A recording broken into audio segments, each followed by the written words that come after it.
Hello, welcome, and thank you for coming.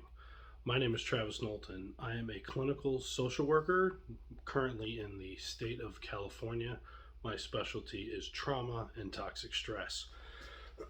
Today, I want to cover the basics and the basis of trauma and toxic stress in the body, what it is, what it means, how it works, what you can do about it to change it, and how it actually impacts our ability then to grow, to remove certain personality traits, and to actually create a new process of identity formation for ourselves. So, first, we have to cover the very basics. What is trauma? Well, there's a misnomer out there that trauma is a thing. Trauma is either a car crash, an accident, war, abuse, violence, rape, neglect, some of those things. And it is not. Trauma is a biological response to stress. I like to use the analogy of a pot of boiling water. So as it starts to boil up and kind of have a rolling boil, you can manage that. You can work on those things and you can deal with that level of stress. But as it starts to boil over, that is when we start to have difficulties. That is when that trauma response stays with us and becomes part of our personality. So again, trauma is not a thing. Trauma is a response. Now, how do we know this? How can we measure this? Well, that's what we will get to in a moment. But I want you to think about that. Think about your own life in your own times where maybe something was too stressful that you just couldn't handle. Not to somebody else, it might not have been traumatic or categorized in toxic stress. So reflect on your life a little bit. Think about some of those instances. And as we reflect on those, we can see how it has impacted our character and our personality when we go into our stress response.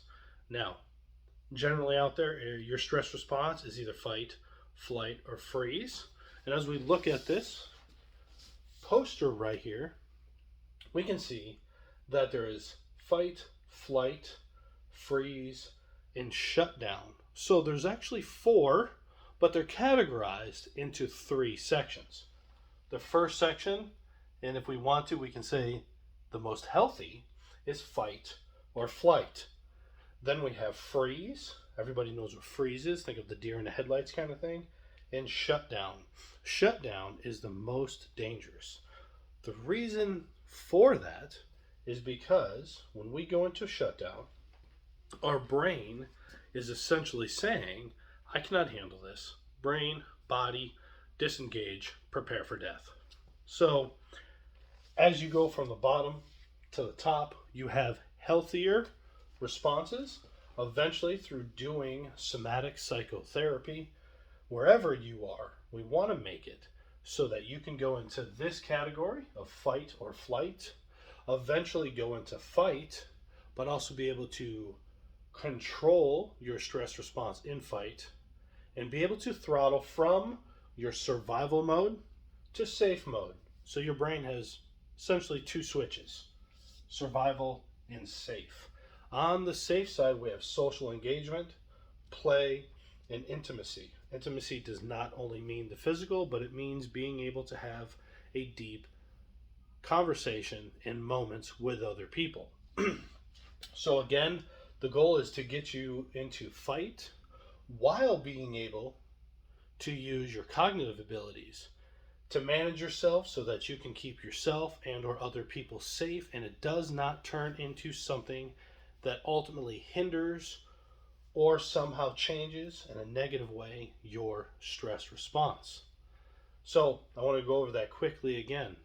Your stress response can be changed. Everybody has an innate stress response, but it can be changed, it can be altered. We can know this through some of responses that people have when it comes to abuse, violence, or rape. When those happen, I'm just going to use women for this specific example. Sometimes they are thrust into freeze or shutdown mode because when those things happen, they tried to react and they couldn't because of the physical, mental, emotional, or psychological abuse. It thrusted and stopped them from reacting. so then we can work on getting them into the healthier stress response. So, in the past, we thought that when stress came in to the body through either you hear, see, smell, feel, perceive danger in some way, that the brain kicked on and then the body did as it was told and as it was instructed. But it's a little bit different actually, and we know that now by studying this science. So the information comes in, shoots down the body. The body then goes, okay, this is what we're doing. We are going to tighten all the muscles in the pelvic girdle, and as the signal climbs up the body, we are going to disengage all of the things that we don't need. So bowel movement, having to use the bathroom, processing food, water, nutrients, any of those things. We're going to disengage and or turn off all of the processes of the physical body that we simply don't need because it is time to stay alive. Now, as you go up, it will increase heart rate, increase breathing, because you need the blood and the oxygen flow to the muscles so that you can either fight or flight and do whatever it is that you or in your body find necessary to react to that stressful event. Going up through the body, you'll see the nerve is in the face. That is where people tend to grimace when they're in stressful situations, and the signal goes to the brain. Now, what we know is starting from the front and going to the back, the brain actually starts to disengage. So some of the executive functioning, recall, memory, sometimes people have somatic connections where hearing or their vision will either go out or be limited in some way, shape, or form. And the part of the brain that stays activated is the reptilian brain. This part of the brain does not know it's the 21st century and still thinks that we are cavemen being chased by tigers, so it acts as such. Now you can see that there's different sections. There's the red, there's some of the yellow and the green. This is of course not the actual color of the nerve, but it helps us distinguish when we are trying to learn, understand, and teach. So the first part, the dorsal part of the nerve, we can track this through biology and through evolution. If you think of wild bunnies, if you scare a bunny in the wild, it will have a heart attack because it only has this nerve going around the heart, and if it squeezes too hard or reacts too much, then the bunny will die. If we look now at fainting goats, they have the second part of the nerve. So when a goat gets scared or jolted in some way, it'll pass out, but it'll be able to come back. The combination of those two, along with the one that humans and other social animals have, the third one up top, is what creates and gives us our vagal brake. And I think the best way to understand that is it's like your body's natural built-in pacemaker. It makes it so your heart can stay going when you're at rest, and makes it so that it doesn't go too far or per se work itself to death when you are exercising or running or scared or in your stress response. Now, understanding this, and we see how this nerve controls stress in our body, we are actually able to do various exercises to manage this. Now that's just per se, let's say, the electrical system in the body. When this kicks off, the stomach, the thyroid, and part of the brain activate and actually kick off what we call in the field a fiery cocktail. Now it's a mix of a bunch of different chemicals in the body, but it is similar to taking an Oxycontin.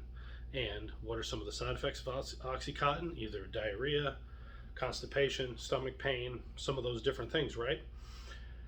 That's what happens with the stress response. Now, when your body releases this chemical, it can take up to 12 hours for your body to process all the chemicals and your stress response. So you think about, if you live in an environment or you were raised in an environment where you are constantly put into stress response, your body just learns how to live here and stay on this side and never learns how to go into safe mode.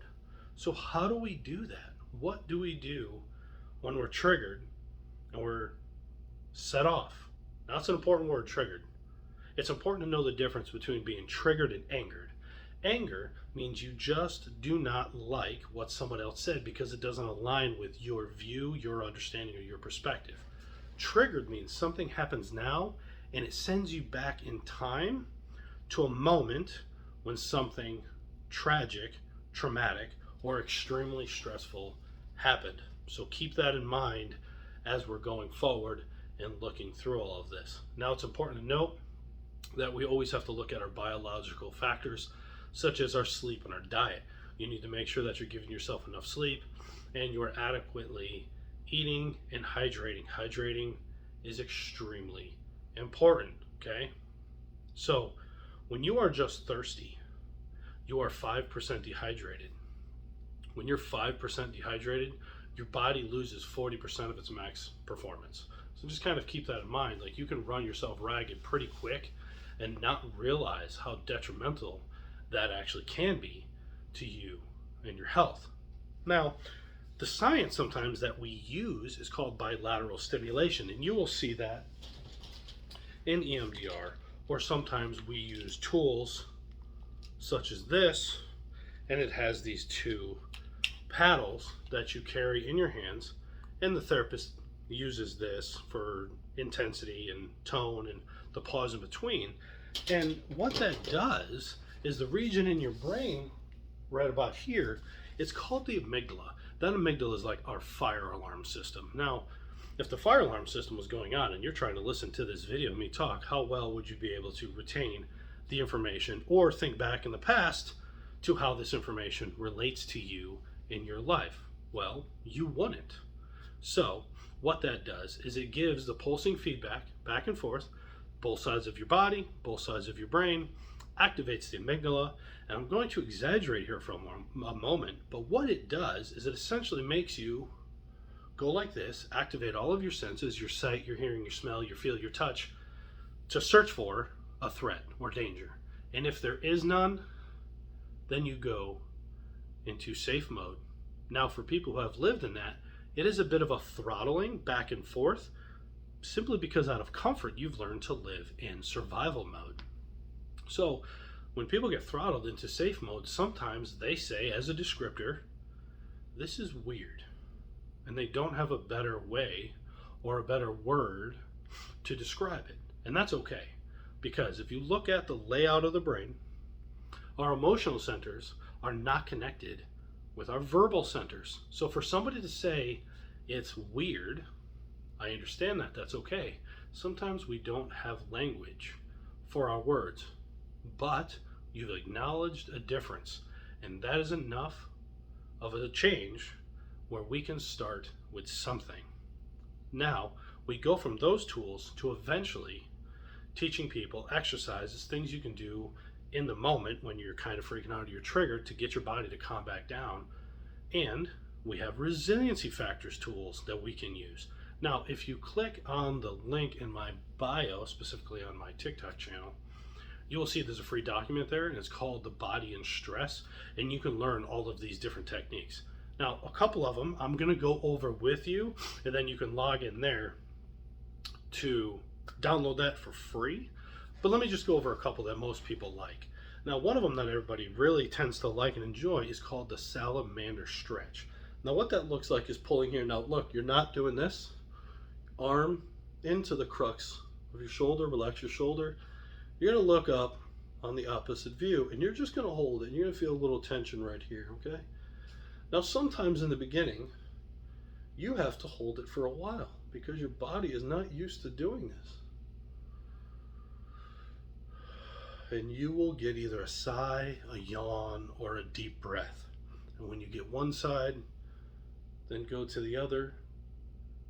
It is important to note that while you are doing this with me, do not judge or base yourself off of my reaction. I am a psychotherapist. I do this throughout the week, several times throughout the week, either for myself or with my clients. So sometimes it happens to be a longer period of time before you get that yawn, the sigh, or the deep breath. That resets the vagal nerve right here and kind of pulls on it. The way that I like to explain it is, think of it as if there's tension or like rust or oxidation, and it kind of shakes it all off so that the signal is clean and clear. So that's the electrical side. For the chemical side, for the OxyContin that I was talking about, there's a breathing technique that you can use, and this is primarily the only one that I use. It's a double inhale through the nose, one through the mouth, and this is what it looks like. I recommend doing it 4, 5, 6 times. What that does, it's a biological thing in the body where it tells the body to send the chemicals into homeostasis or balance. So you do the electrical system, which is the stretch of the neck, you do the breathing to balance out the chemicals, and you will feel yourself center back down and release from your trauma response. Sometimes people go, well, what about exercise? What about punching bag and doing all of these things? Yes, those help. Those are good for health reasons. They actually are helpful for the polyvagal, but specifically to get yourself out of stress response, you want it to be a very deliberate response. Now, a punching bag is not beneficial. The reason I say that is because as you're releasing the anger, you are actually going to increase your response, and that's not going to help you relieve yourself from the stress. So what I like to use is we actually do use something like this. This is just a bag, right? Martial arts bag. And when I use it, I will hold it, but I have the people, my clients, make fists, lean against it, and just push into it as they tell their stories, or if they're already kind of elevated in that moment. So you can use some of the things, but you don't want to increase the violence. You don't want to increase the aggression. You want to teach your body how to actually process the stress. If you teach your body how to process the stress, the mind will follow. If you only do psychotherapy, it'll take much, much longer. Somatic psychotherapy, specifically with polyvagal, works on the subconscious and unconscious parts of the body and the brain to teach it how to do it. And then when you come up against your cognitive bias or distortions or fears or worries or anxieties or depression, it is more likely that you'll be able to work through them faster because the body now knows what to do and how to do it. Okay? So try these techniques. Look up this knowledge. When you download my free document, you will see there is a citation page at the end of the last page. There's a bunch of names of people that you can look up from taking their courses and reading their books, and that's where all of this knowledge comes from. I hope you enjoyed this. Please look into it. Please try it. Send me requests. Ask me some information. I will be glad to communicate with you and share anything with you. So, good luck on your journey. You can always grow. You can always change. Do better, be better.